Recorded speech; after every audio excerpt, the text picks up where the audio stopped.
We welcome you back to another episode of Inside Boxing Live. It is your grandma's favorite boxing podcast because grandmas love Chris Algieri. Chris is coming to us from this undisclosed location. The guy's always on the move. I am in the CompuBox headquarters. I'm Dan Canelo. He, former world champion. You know that by now if you are a viewer and listener of this very program. Chris, how was your weekend, man? You've been all over the place. Yeah, all good, man. I always say boxing never sleeps, and neither do we. Doesn't matter what city I'm in, what time of day it is, what time zone. We get it in because people want to know what we have to say. A lot going on in the boxing world. Things are starting to heat up. This weekend was absolutely nuts. Starting with Thursday night, so just like an onslaught of news between this $60 million offer that now I'm not sure even really existed from Samson Lukowitz to Canelo Alvarez to Gervonta Davis and Frank Martin being reportedly going down sometime in early summer to the regular boxing schedule that we saw this weekend. So we'll try to get to all of it. Before we do, this episode once again is brought to you by DraftKings. So you can get in on the action at the DraftKings Sportsbook app. It's the official sports betting partner of the NBA. My Knicks are struggling because they are not at full strength. But new customers who deposit $5 or more can get a no-sweat bet up to $1,000 back in a bonus bet. So download the DraftKings Sportsbook app right now. You can use code IBL.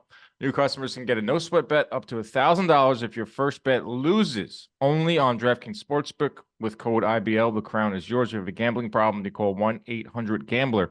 Or in West Virginia, visit www.1800gambler.net. In New York, call 877-8-HOPE-NY, or you can text HOPE-NY. In Connecticut, help is available for a problem. Gambling, call 888-789-777, or visit ccpg.org. Please play responsibly on behalf of Boot Hill Casino Resort in Kansas. 21 plus, age varies by jurisdiction, void in Ontario.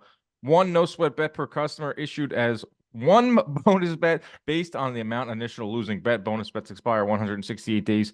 Hours after issuance. See dkng.com/promos for deposit, wagering, eligibility restrictions, terms, and responsible gaming resources.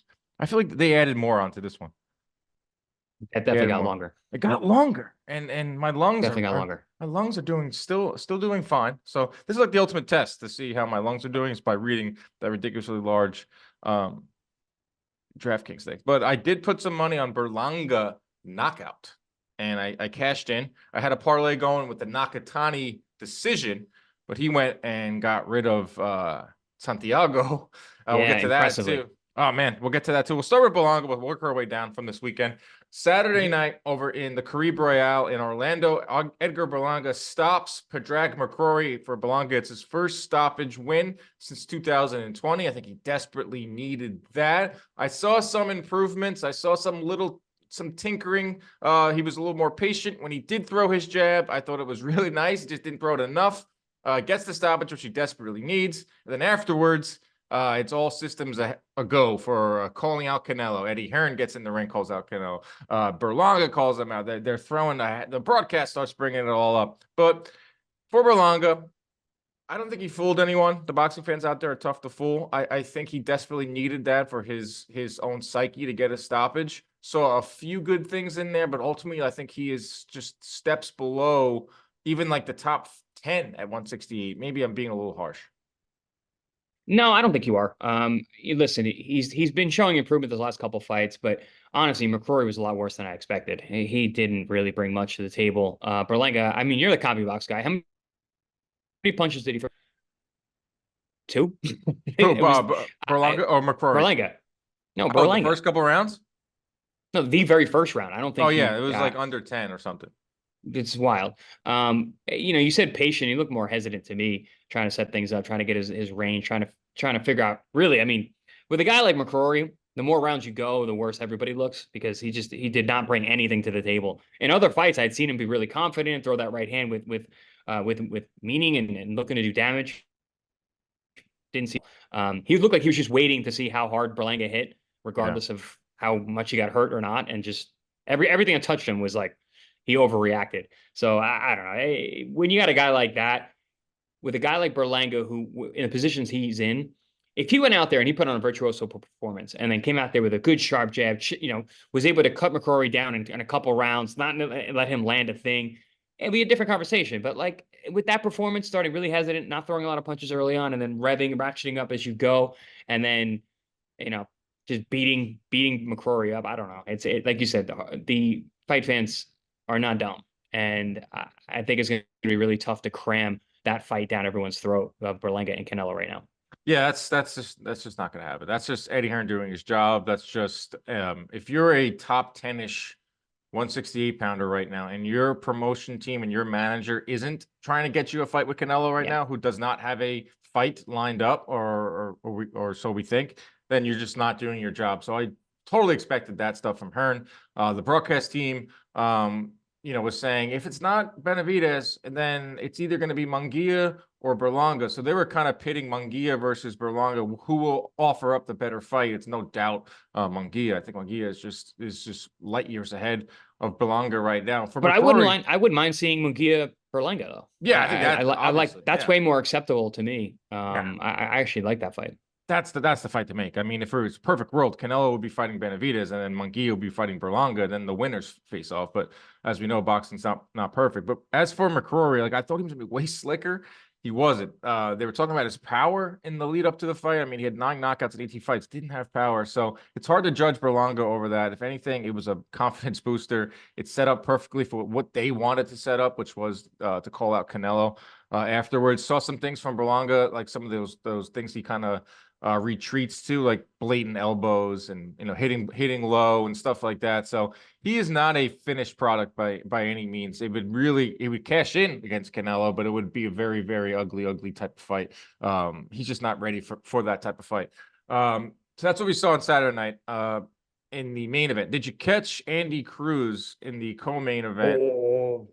He's good. I mean, his opponent couldn't catch him. He is something else. I am super impressed with the guy with 3 fights. I don't think he's lost a round yet as a pro, and he's been fighting tough guys right out of the gate. The telecast is not going to be, do you think he can win a world title right now? Yeah, absolutely. I truly do think he can, even in such a deep division. He's something special. He's going to be around for a while. He's going to be a problem at 135 for years to come. But the thing with him, it's like his placement is so good. His accuracy is amazing. Like he does have power. Last night he was fighting a guy that didn't really want to exchange, so it's really hard to look good. Everyone expects but you saw him going forward. He was fighting off the front foot and putting pressure and throwing combinations and looking to make the fight, make the average. I think a lot of guys who are really defensive mindedly first aren't able to do that. Cruz is showing other aspects to his game, different facets to his style and what he's able to do. I was impressed. I was very impressed, and everyone's like, "Oh, he didn't get this guy out of here. He should have stopped him," and all that. But yeah, but listen, he's getting really good rounds, and he's going up against these guys that have never been stopped before, and he still looked good. And obviously, this is what we do in boxing. And didn't get hit. Didn't get hit. And this is what we do in boxing. This is what we do in the media: is we try to pit him against someone out there, and we build up to some mega fight that we can get in a few years. And that's Keyshawn Davis. They fought 4 times in the amateurs. Andy Cruz won all 4. Eddie Hearn is playing the game. He's, engaging with Keyshawn Davis through all the interviews that Eddie Hearn does on a fight week. Keyshawn Davis is smart. He's calling him out. I mean, that's the fight that fans are going to build towards. That's the fight they're going to constantly compare each other to. And to be honest, like, I don't think that Cruz is that far ahead of Keyshawn Davis. Like, I think they have different styles. I think Keyshawn Davis fights more of a pro style, maybe sits down on his punches a little more. Look what he did to Pedraza. Whereas Andy Cruz obviously comes from that amateur Cuban style. He's trying to fight on his front foot, like we saw on Saturday night. That's what makes this fight fun. Styles make fights, and backstories make fights. And I have no problem with building these 2 guys up till they eventually face off. Let's just hope that they do fight one day down the line, Keyshawn Davis and Andy Cruz. Yeah, I don't think Keyshawn Davis should look for that fight right now. I think it's a really tough style. And yeah, down the line potentially, but Andy Cruz is going to be a hard guy to beat, especially as he gets more experience, more professional rounds under his belt. Keyshawn calling out a guy like Teofimo Lopez, I think that's a good idea. I think go for that kind of guy now. Andy, I don't think just makes a lot of business sense to move on that early. Yeah, don't do that now. I mean, Way too just dangerous. marinate, as the Bob father would say, and let that build and let them build off of each other's names, which is one of the best ways to promote. Like when I see Eddie Hearn, I'll put up Instagram and I see Eddie Hearn, talking directly into the camera, Keyshawn Davis. If I'm Keyshawn Davis, I'm smiling ear to ear. Like Eddie Hearn is mentioning my name and vice versa. I He's think getting free press, man. it's He's out beautiful. there. I know it's a beautiful thing, and that's fine. Let's highlight some of these this next wave of 135 pounders, even though I believe Cruz can get in there with some of the top guys at 135, but it'll be a slow build, but it'll be a fun one, hopefully.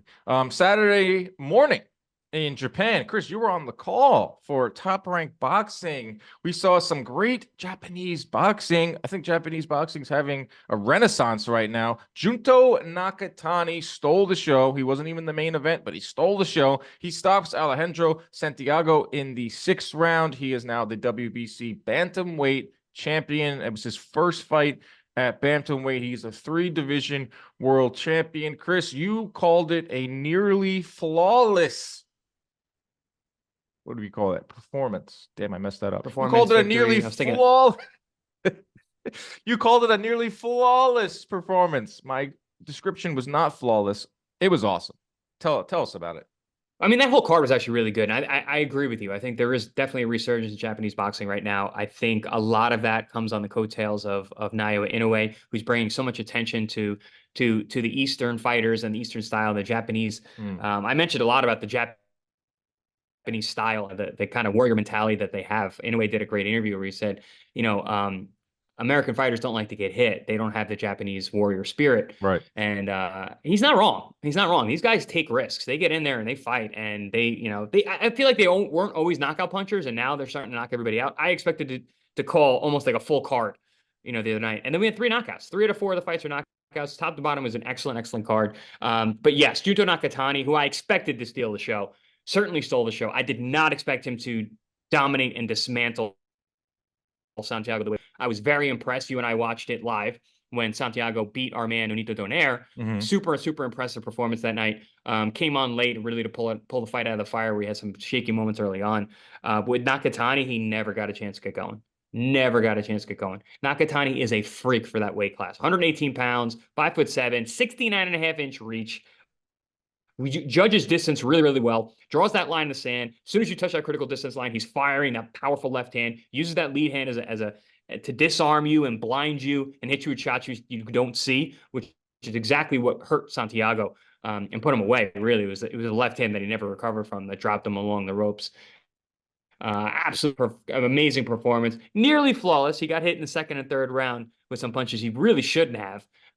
He jumped the gun a little bit and then he went back to his style. But I really love what him and Rudy Hernandez are doing in developing his style. I said he's a hybrid of that Eastern Japanese fundamental style with that Western flavor where he's got some of this, smooth rhythmic movement.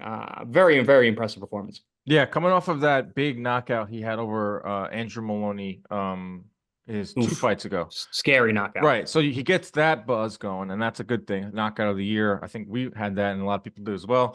And you just keep building on that, and you go to another weight class, and you dominate, and you get another stoppage, and that's just great things for Nakatani. Like now you're seeing fans like, all right, this guy kind of belongs in the pound for pound discussion, and can we eventually see Junto Nakatani with Naoya Inoue? We're already building towards that type of mega fight. I think you're jumping too many steps. There's a lot of good champions at bantamweight for him. Yeah, I know. That's what I'm asking. Like he's a big dude, and you're talking about how big he is for the weight. Like, do you think he'll settle in at 118, or should he stay at 118 for a little bit? I think he should. And he could fight Inoue's brother. I mean, that's a great storyline. And because he won in the main event and became a champion, or defended the belt at 118. So right there's a fight that can be easily made at 118 for Nakatani. It's against Takuma Inoue. Well, look at this. He knocked out. I'm sorry, I'm confusing the Maloney's. Sorry, guys. I love you guys, but he knocked out Jason. Right. So there's Andrew Maloney, who's a champion at bantam. Then you've got Takuma Nakatani, who fought on the main event in that card, and he looked good against a very tough opposition. Showed some improved power, got a knockout to the body, impressive stuff. Showed great ring IQ and boxing ability and boxing skill. And then you got What is it, Ma- Dominguez or Rodriguez? Emmanuel Rodriguez is Sorry. the IBF champ. He's an excellent fighter. I know Inoue destroyed him, but he's an excellent, excellent fighter. So I think that's probably the toughest fight in the division for Nakatani at this point. Takuma, I just don't think is physically strong enough. I think he's gonna have a lot of trouble with the distance. Jason there's a storyline there. Obviously, he knocked out his brother in a fight a year. Revenge. Now you're in my weight class. I'm a world champion. It's a revenge type setup. I think Nakatani would be better served to hang out at 118 for a bit, get all those belts, get all those big fights, make a bunch of money with all those guys. Then he's got the storyline of, I beat Takuma Inoue. Yeah. What's up? What's up, Noya? Like, that's a great storyline. And now Yeah, I'm coming up. I'm undisputed at 118. I collected all the belts you left behind. I beat your brother. What's up? 2025 Love New it. Year's Eve. Like they love to put those fights on New Year's Eve in Japan. We're talking like a Japanese Super Bowl. Nakatani versus Inoue. That would be huge. Tokyo Dome. But you have to let it marinate. You have to let it percolate. And there's some good fights for Nakatani. He's got to beat those other champions. Right. That fight Jason doesn't make as Maloney, much sense until WBO. then. Right. Jason Maloney is the WBO. Manuel Rodriguez is the IBF. Nakatani is the WBC. And that's that at Inoue. 118. And then, yeah, Tacoma Inoue. WBA, right? Right, is the WBA. And he's towards the bottom, but he has one loss, but he's taken over. I like every one of those fights. I like every one of them. Right, there's no need to rush. I also picked Nakatani to win all those fights. There's no need to rush an Inoue Nakatani fight, but just like we talked about with like Cruz and Keyshawn Davis, like these are perfectly fine fights to build up to and get excited about. And Japanese boxing is just unbelievable. You got Inoue, Junto Nakatani, Kazuto Ioka, Kosei Tanaka, Kenshiro Taraji. You got Takuma Inoue. It's just a great time in the sport. I feel like the fans over there are loving it because Inoue doesn't have to come to the States. He can. He said it himself. Like there's something of a renaissance going down right now in Japan. And why do I have to go over to the United States to fight when the fans want to come here and there's money? No, American fighters are going over there because that's where the money is, and you're seeing that. That card, they were setting up all the Japanese fighters with Filipino fighters, with Mexican fighters. They know they're great matchups. They know they come to fight. They love warriors. They like guys who want to fight. I appreciate that part. And then so you want to make money, bring over Americans, and then that's. I think the crowds are better there for the smaller fighters. They can be in main events. It was a very small card. If you look at everybody on the way, all the weight classes that were on the card, they're doing it right. And they're bringing new life and energy into these smaller weight classes, which don't get the shine they deserve over here and never have. Not sure Americans like everything bigger, better, faster, whatever. But over there, they've cultivated a great understanding of the sport, and they're giving a lot of respect to these smaller guys, and I'm here for it because in terms of technique and speed, and endurance and durability, I think the lighter weights are more exciting. Oh yeah, I mean they're a fan. Like if you're a boxing fan now, your eyes are open to the smaller weights, and a reason for that was a big pioneer is Chocolatito. Did you catch this headline over the weekend? Chocolatito, who hasn't fought since 2022. Roman Gonzalez says he's moving to bantamweight. So I mean, he's obviously towards the way end of his career, and he hasn't fought in almost 2 years, but he's still a name. You throw him in there with some of these names, it's like an old WWE thing. You bring in the popular old vet to put these young guys over. I wouldn't want to see that happen to Chocolatito. No. But he is saying that he wants to fight again at bantamweight, so that's another name that you can toss into the fray there. His career's ended like 3 times. And he's like a phoenix rising out of the flames. He's resurrected out of the ashes. Yeah, just the resurrected Chocolatito is reaching God status at this point. I don't mind. I would love to get these big wins with these younger guys. Yeah, I don't want to see him hurt, though. I would too. I just hope that he, exactly. I just hope that he's still on the level.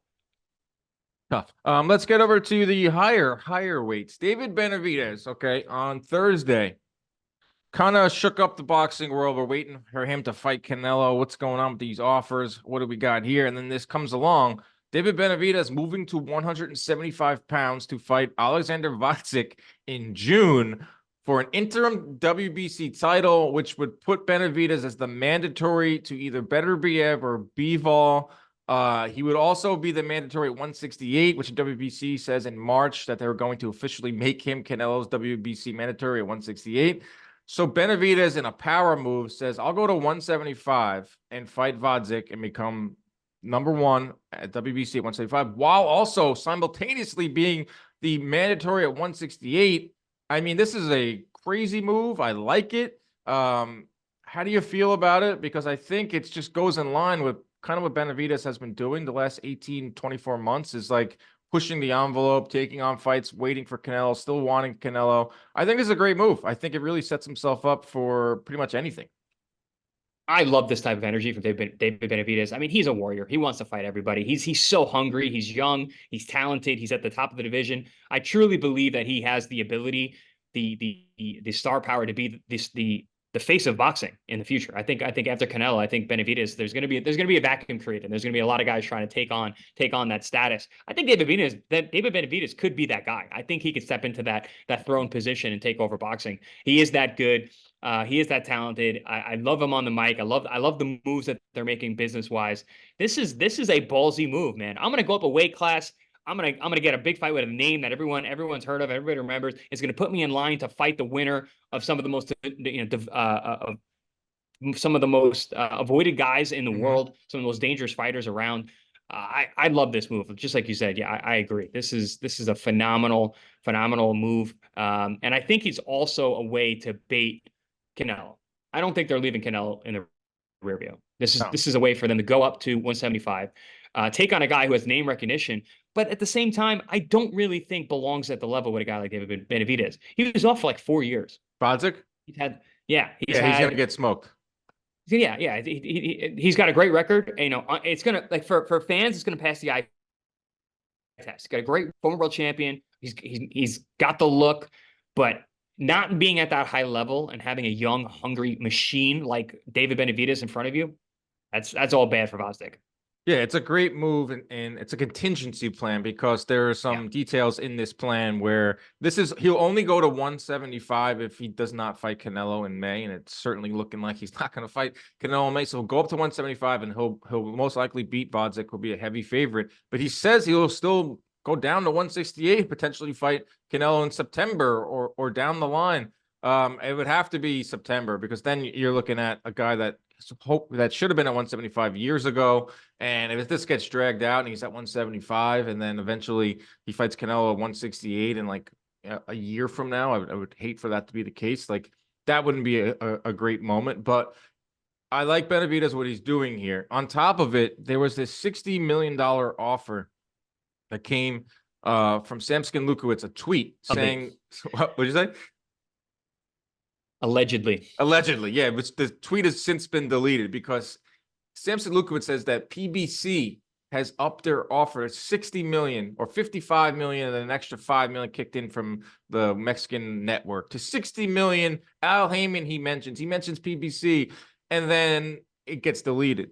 Someone I would believe someone at PBC is like, what are you doing here? What are you doing, bro?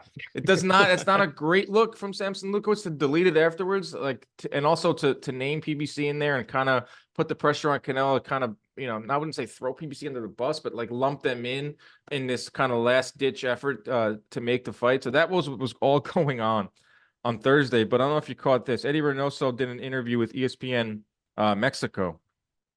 And he said some interesting quotes, and there's a lot of people out there that are responding to some of the clips we put out, and just some of the things saying, has Canelo flat out said that he won't fight Benavidez? I don't think Canelo hasn't said that, but the actions of his team they're not moving like they want to see Benavidez anytime soon. And these quotes illustrate that even more.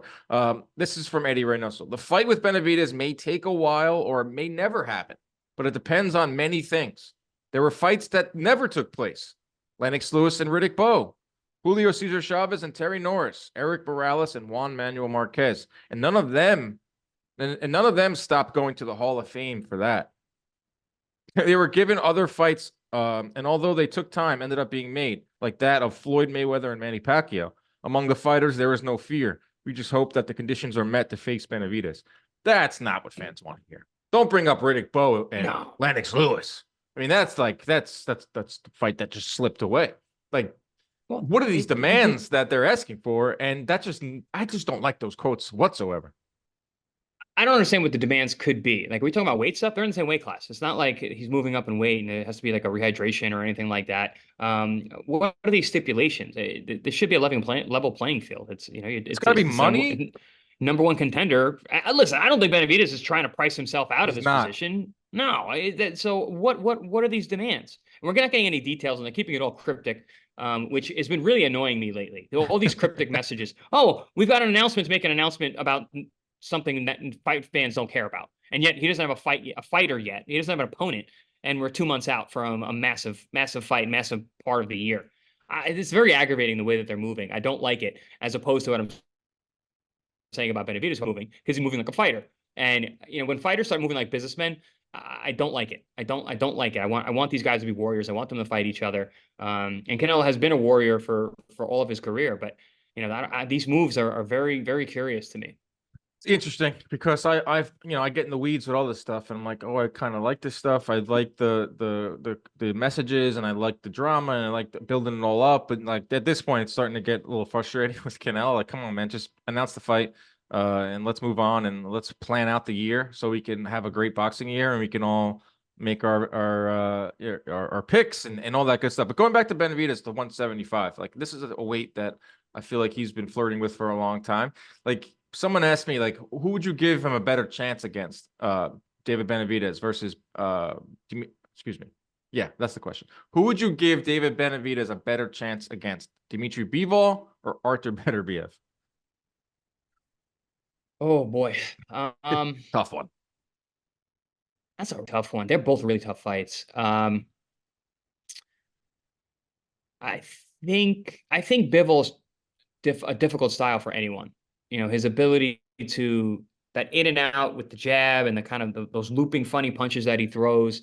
He doesn't take as many risks. So he's a hard guy to get a win against. He's a hard guy to hit. And Beterbiev, who's there to be hit, he's just, to get close enough to hit him, you gotta step into his power zone. And the guy's power is insane. So it's two very starkly different styles, and the ability to, you know, overcome them. You know, with David Benavidez and Beterbiev, it's going to be Beterbiev's power versus Benavidez's will and his combination punching and his pressure and his pace. And then with Bivol, he's very good at controlling pace. If he's able to control the pace and keep Benavidez's output low, yeah, that's a really hard fight. I totally agree. So I think I should fight.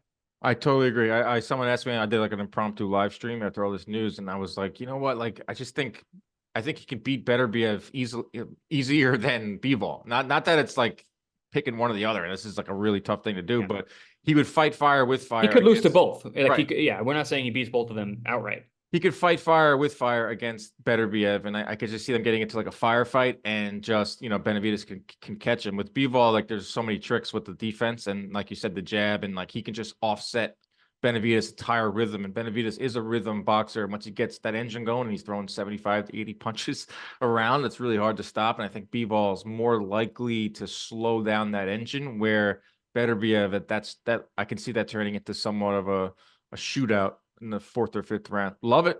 I mean, I really hope this happens at 175. I mean, I'm getting excited for that now. That's exciting, but that's what's going on at 175. Some other news, Chris, we'll end with this.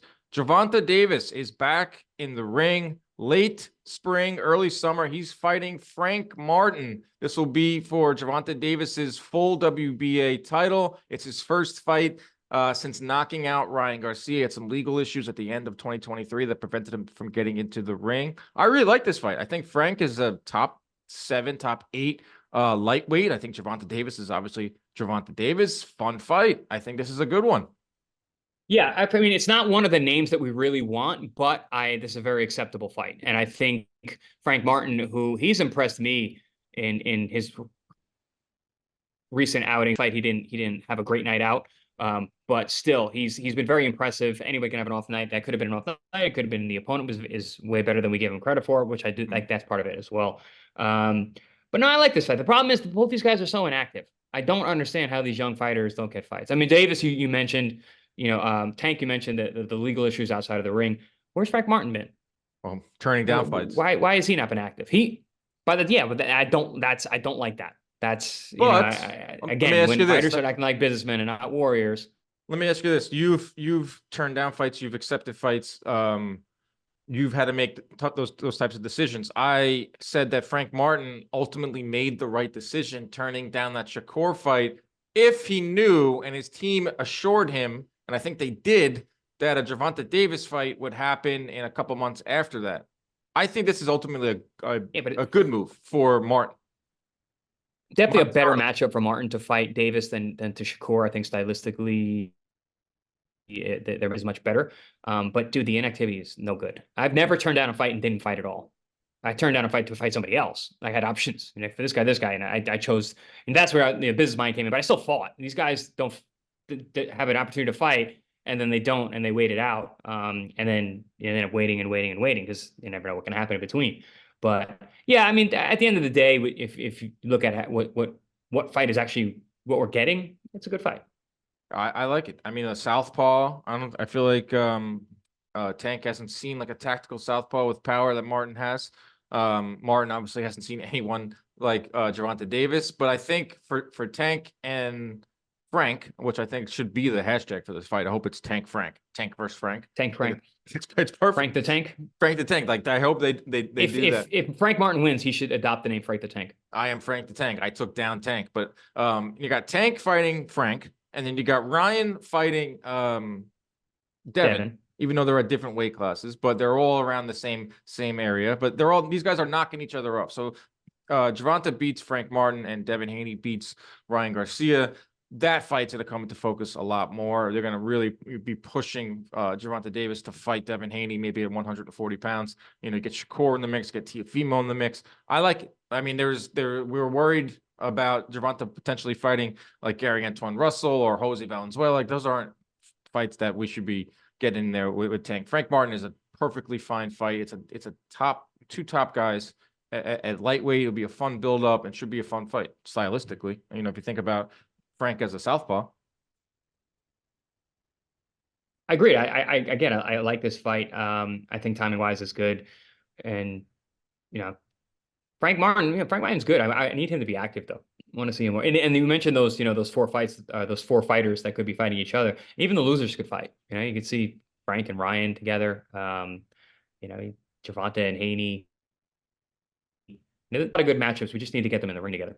Yeah, that's right. Inactivity is the main thing. I just pulled up as we record this. Today's on this day, Frank Bruno fought Mike Tyson.